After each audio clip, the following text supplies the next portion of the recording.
Бірден айтып қояйын, мен елестер туралы айтам. Жындар туралы еш нәрсе айтпаймын.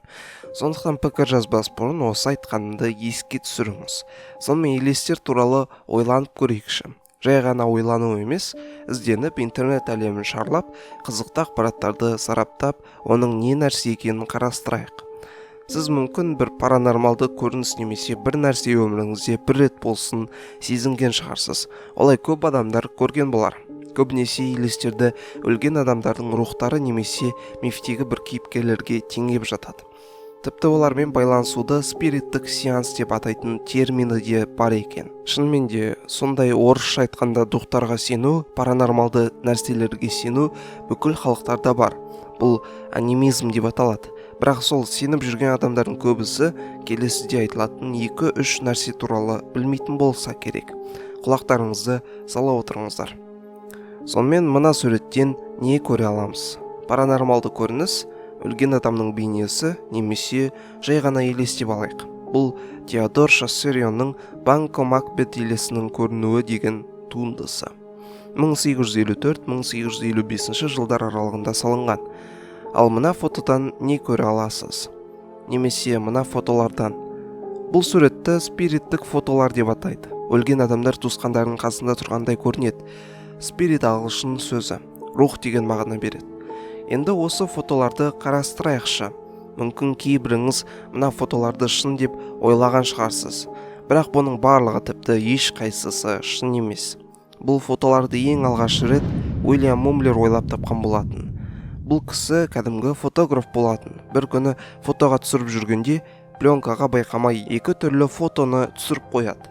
Алып қарағанда елеске ұқсатады және хоп, осындай фотолар көп тарап кетеді. Және әлі күнге дейін шын деп ойлап жүргендер де бар. Тіпті білесіз бе, қазіргі заманда түсірілген кейбір фотодағы елестер де фотошоп.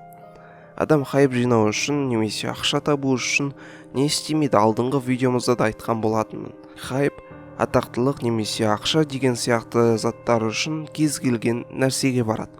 Бұдан былай бұндай суреттер өтірік екенін біліп жүретін болдыңыз. Фотоларды қарастырдық, енді шын өмірде көрдім деп жүргендерге не айта аламыз?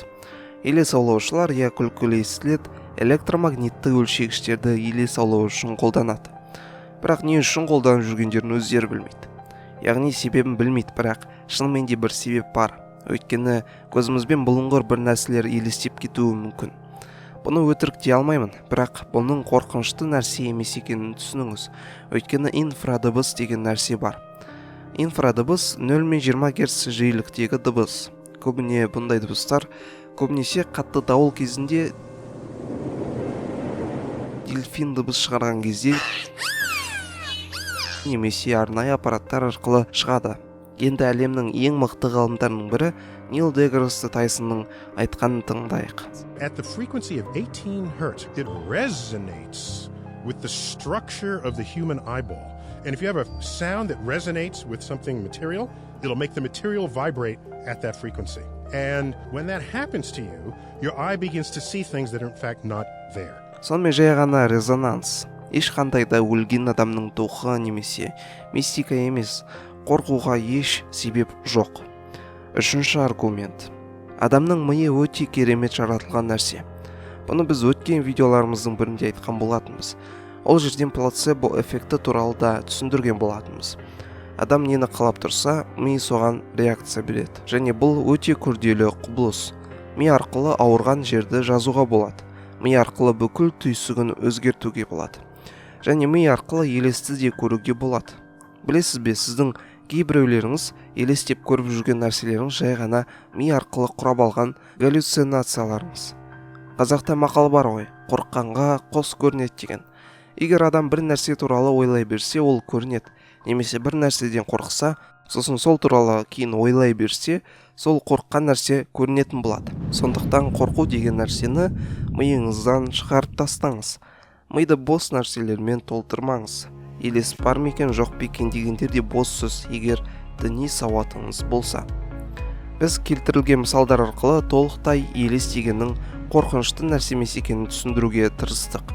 Бұдан былай мүлдем қорықпайтын шығарсыз, әсіресе кішкентай балалар. Ал жындар туралы қарсы пікір айта алмаймын, өйткені бар нәрсе. Тек оларда адамдар сияқты Құдайдың жаратқан тіршілік иелері екенін түсініңіз. Олардың да жақсысы, жаманы болады. Тек басқа әлемде өмір сүреді.